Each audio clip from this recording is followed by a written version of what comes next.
Welcome back to Mumford Restoration, and we're showing you the very unusual things that come in and go out of the shop. So today we have great things to show you.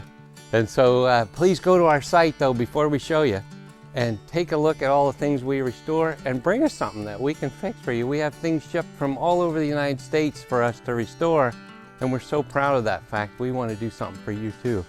So here is Frankenstein Monster Sofa. Now again, we're talking about a deco piece, 1935, 1940. It's somewhere in that range.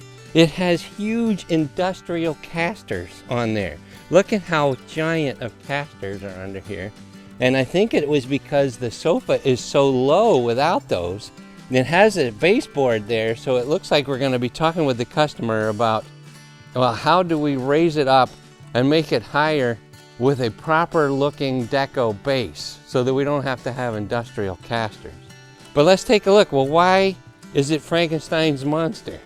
So first is that we've got safety pins holding the whole seam together in the back, but that's not the real issue. The real thing we want to show you is, let's throw this cushion off and show you Frankenstein monster stitching is holding the decking together. And you can see that it's rough.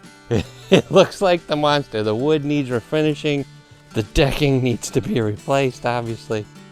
And I don't think we'll be replacing that stitching, although it's kind of cool looking. But watch for this one as we bring the wood together, build the base, get it reupholstered. I'm so looking forward to what fabric the customer's going to choose, because it's going to be a really beautiful piece when it's done. And I'm thinking that the height issue is something that we've got to solve and make it still look deco. That's the thing to watch for. Thank you.